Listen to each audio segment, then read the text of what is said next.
आपने बिल्कुल सही सुना आचार्य द्रोण।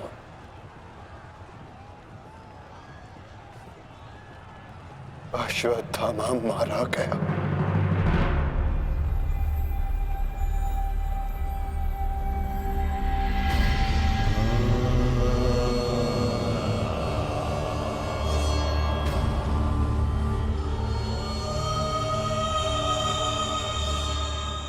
परंतु वो एक मनुष्य नहीं, एक हाथी था।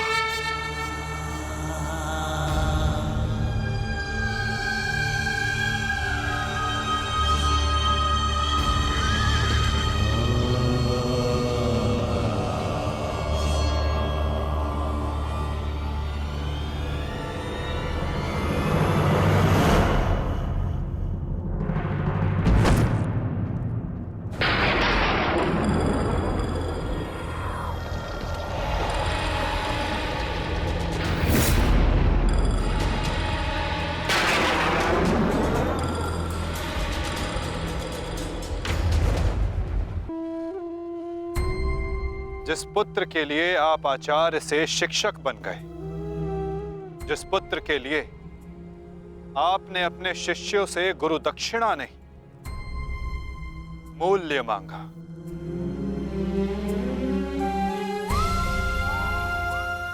और उसी पुत्र के कारण आप एक एक करके अधर्म की सीढ़ियां चढ़ते चले गए आचार्य।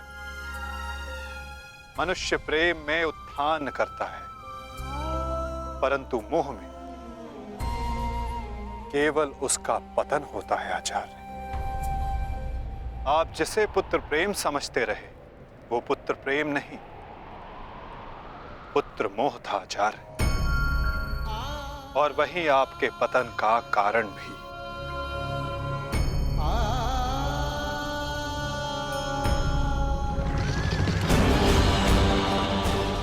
शीघ्र करो सत्यसेन।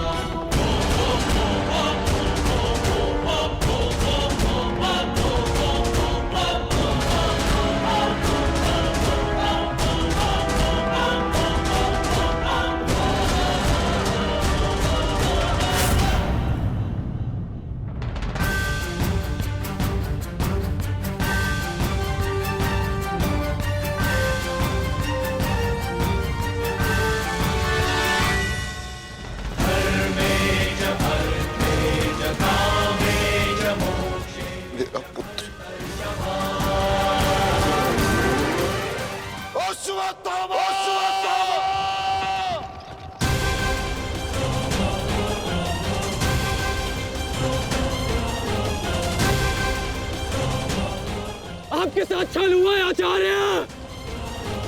अश्वत्थामा जीवित है। पिताश्री! पिताश्री!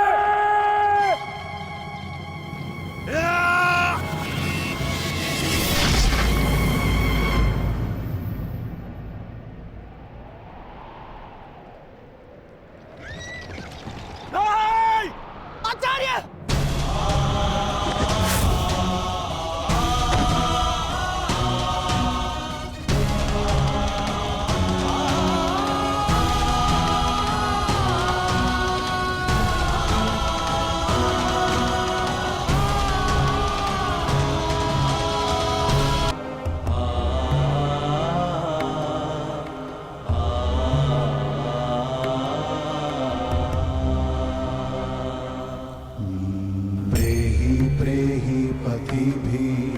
पूर्वेर्भिर्यत्रा ना पूर्वे पीतरपर्युः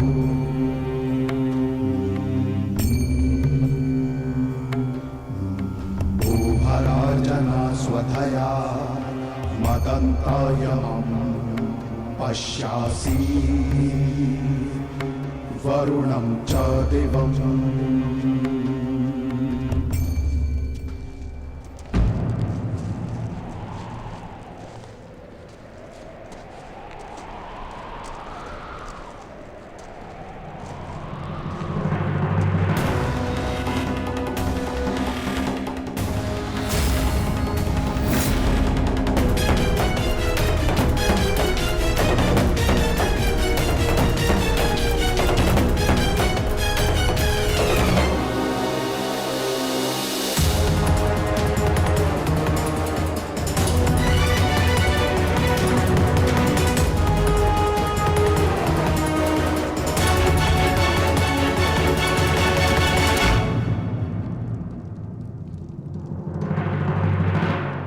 लोभी, कुटिल, छलिया, कपटी, महाविनाशी,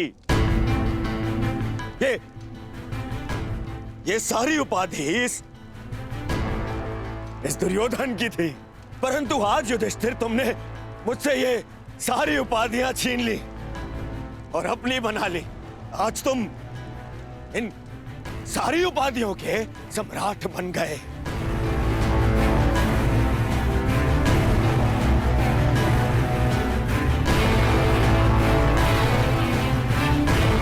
प्रणिपात सम्राट, अरे बोलो, सम्राट आए हैं।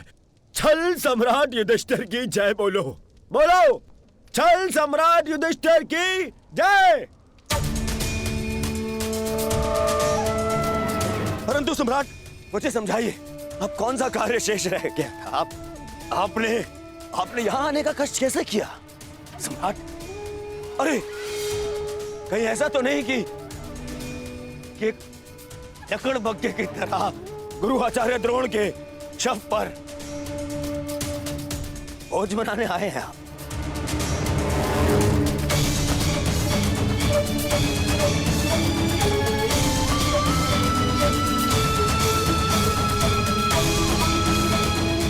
भोज मनाने आए हैं?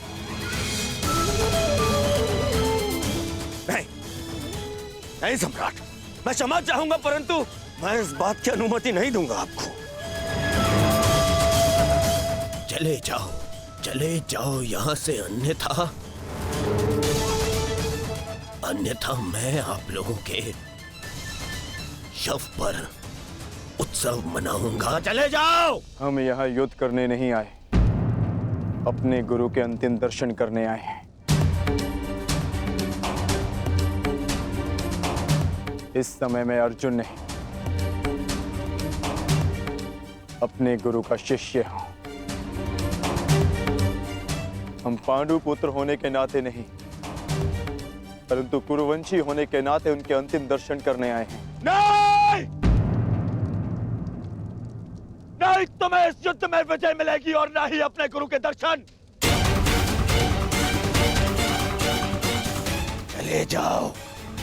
चले जाओ यहां से, अन्यथा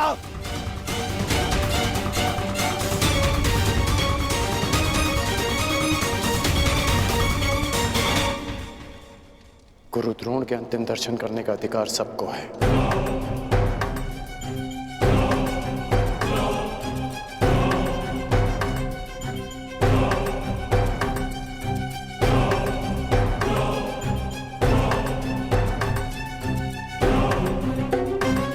बहुत बड़ी गुरु दक्षिणा दी आपने अपने गुरु को। छल से मृत्यु दी तुमने अपने गुरु को। उन्होंने अनेकों दिव्यास्त्र सिखाए तुम सबको, परंतु विश्वासघात नामक अस्त्र का कोई उत्तर नहीं था उनके पास। धर्मराज, क्या उत्तर है आपके पास आपके छल का?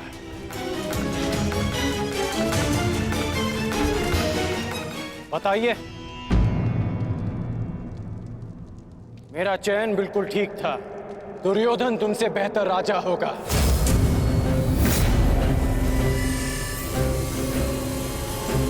दुर्योधन की अनीतियों पर मैं क्रोधित हूं, परंतु तुम्हारी अनीतियों पर मुझे घृणा आती है।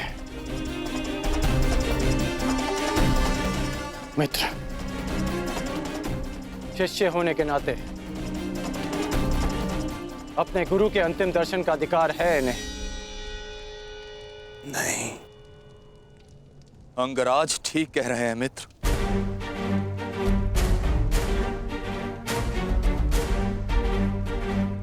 इन्हें अधिकार है। मेरे पिता ने जितना प्रेम अपने पुत्र को दिया, उतना किंचित अधिक इन पांडु पुत्रों को दिया।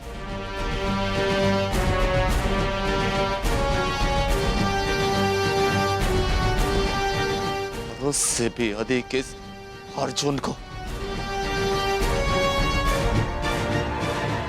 एक पुत्र अपने पिता का ऋण चुकाता है, उसे जीवन देने का ऋण,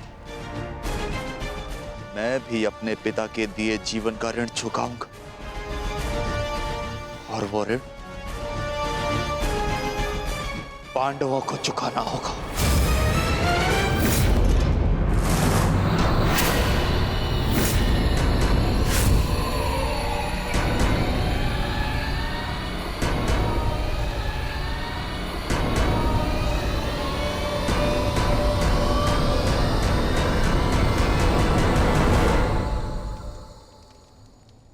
पापियों और दैत्यों की भांति तुम लोगों ने विद्या पर लांछन लगाया है।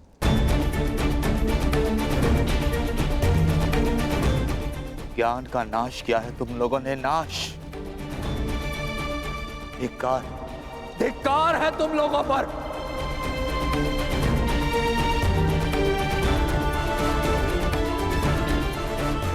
पांडव पुत्रों, जब तक मैं तुम्हारी मृत्यु अपनी आंखों से ना देख लूं, मुझे मृत्यु प्राप्त नहीं होगी। तुम्हारे वंश के साथ मृत्यु की होली खेलूंगा मैं। जिन बच्चों ने आज मुझे रोका, मैं उनकी सांसें रोक दूंगा।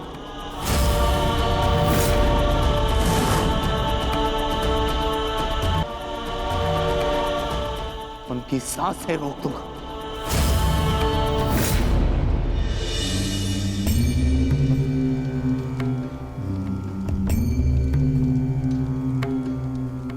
प्रेहि प्रेहि पतिभिः पूर्वैर्भिर्यत्रा न पूर्वे पितरपर्युः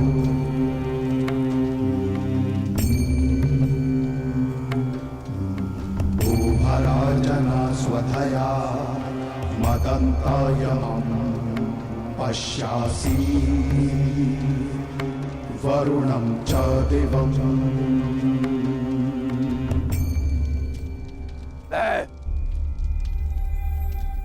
द्रोण पुत्र अश्वत्थामा, ये प्रण लेता हूं कि तुम्हारे संपूर्ण वंश को नष्ट कर दूंगा, नष्ट कर दूंगा, नष्ट कर दूंगा, नष्ट कर दूंगा, नष्ट कर दूंगा, नष्ट कर दूंगा।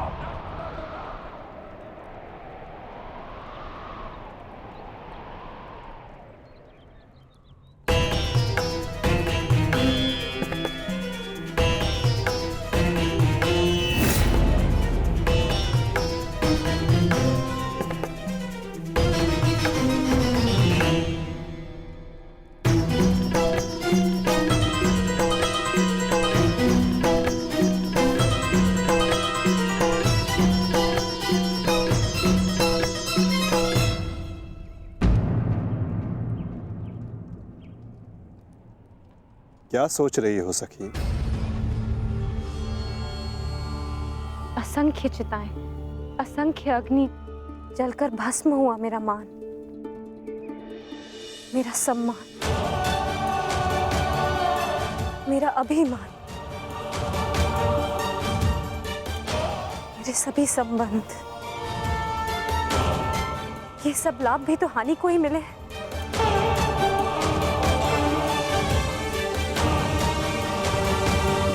वो देखिए माधव,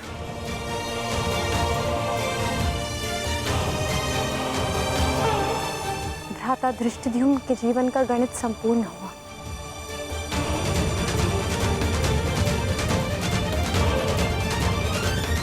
अब उनके जीवन का न्यून लाभ है।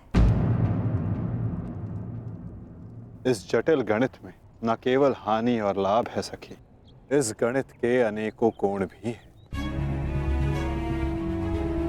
उधर देखो, तुम्हारी पुत्र वधू खड़ी है।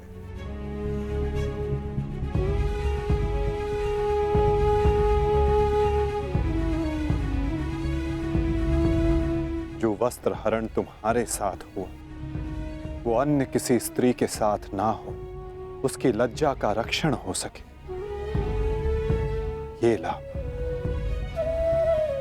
संसार में शोषण करने वालों को पर्याप्त दंड मिल सके सखी, ये लाभ आने वाली पीढ़ियों को ज्ञात रहे कि स्त्री का मान भंग करना, उसका शोषण करना मानव हत्या से भी अधिक दंडनीय अपराध है।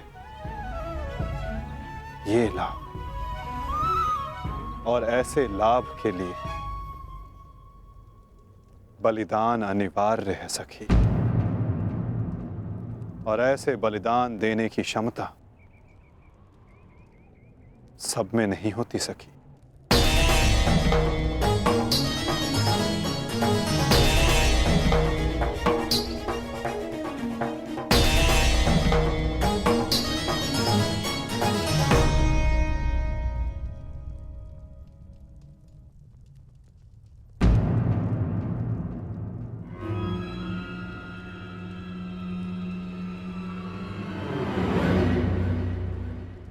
सुप्रिया का संदेश आया है भगतग्राम से।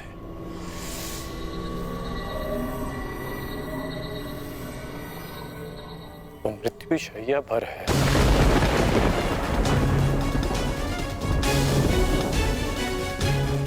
इसमें लिखा है कि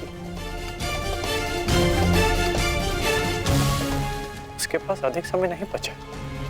हमें शीघ्र उसके पास पहुंचना होगा कर्ण। उसे तुम्हारी आवश्यकता है। हाँ, अंगराज,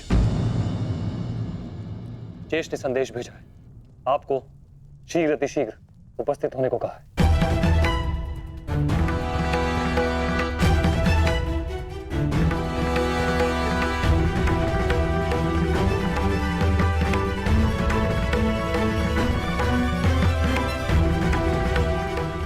मुझे जाना होगा, दुर्योधन के पास जाना होगा।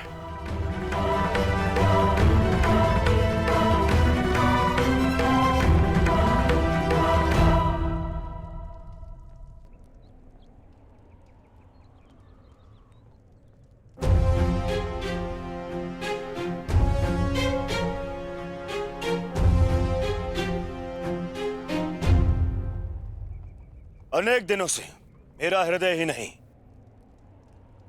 मेरा मन भी जो चाहता था, आज वो पूर्ण होने जा रहा है। दुर्योधन की पताका और हस्तिनापुर का ध्वज दोनों ही अब बलशाली होने जा रहे हैं। इस पताका की तीक्ष्णता और भी तीव्र होगी, क्योंकि इस पताका का नेतृत्व करेगा मेरा मित्र अंगराज कर्ण।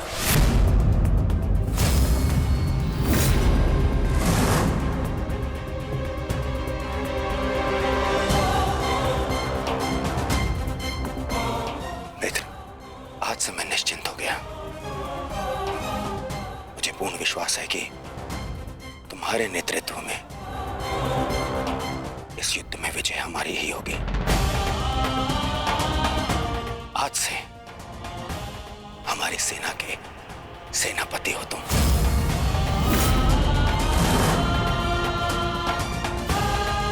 दुर्योधन, किसी दासी स्त्री के लिए पति चुन रहे हो, अपनी सेना का नायक चुन रहे हो?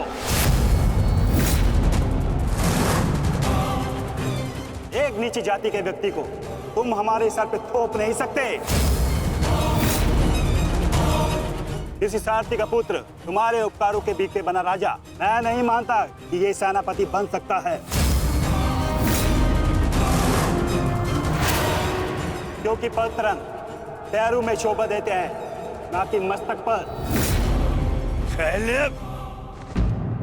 मेरे होने वाले सम्राट, और हाँ अंगराज कर्ण, देखो तुम दोनों बुरा मत मानना। प्रश्न केवल ये नहीं है कि अंगराज शूद्र है या क्षत्रिय। प्रश्न तो ये है कि सेनापति पद किसे मिलना चाहिए। सेनापति पद के लिए आवश्यक क्या होता है? बुद्धि और शक्ति। और अंगराज, आपके बुद्धि पर किसी को कतई संदेह नहीं ना, परंतु संदेह है तो केवल और केवल आपकी शक्ति पर। अंगराज अभेद थे, अब नहीं है। कवच और कुंडल भी था इनके पास, अनेकों अस्त्र थे जो अब नहीं है, जो अब अंगराज खो चुके हैं। और हाँ, खास बात तो यह है, अर्जुन के लिए जो अस्त्र था वो भी आप खो चुके हैं। तो इसका पूर्ण अर्थ यह है दुर्योधन कि अंगराज अब उस बूढ़े शेर की भांति हो गए जिसके दांत भी टूट गए हैं और पंजे के नाखून भी झड़ चुके हैं। और ऐसे शेर के साथ चूहे भी व्यंग करते हैं। अब महाराज शल्य को देखो, इनकी शक्ति और भव्य सेना की सहायता से हम विजय प्राप्त कर सकते हैं। अब यदि अंगराज आपके परम मित्र हैं तो वो भी इस बात को मानेंगे, हैं? क्यों अंगराज?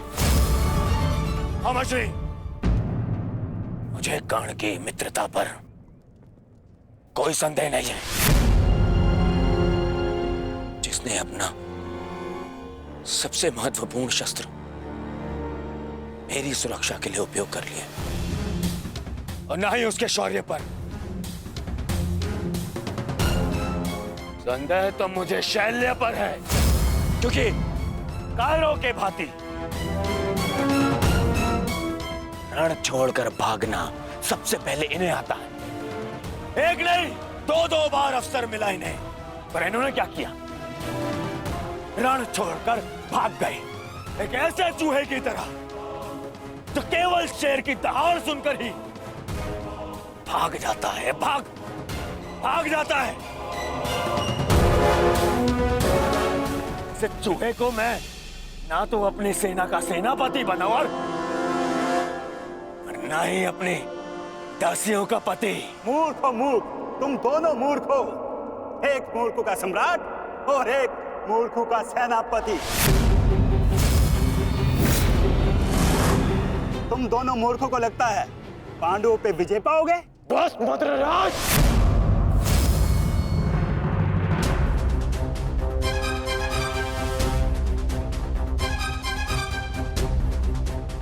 मैं भले ही छोटी जाति का हूं, परंतु तुम्हारे कार्य और तुम्हारी जीवा मुझसे भी निचली जाति के हैं। तुम्हें मेरे माता पिता का ऋणी होना चाहिए कि उन्होंने मुझे अच्छे संस्कार दिए, नहीं तो अभी तक तुम्हारी जीवा मेरे पैरों के नीचे होती।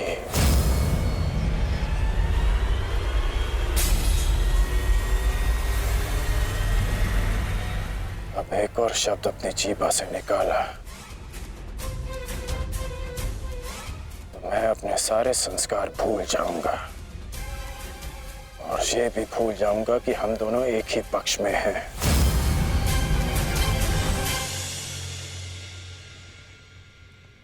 कुछ भी कह लो, कुछ भी कर लो, जब तक तुम सेनापति हो मैं नहीं लड़ूंगा।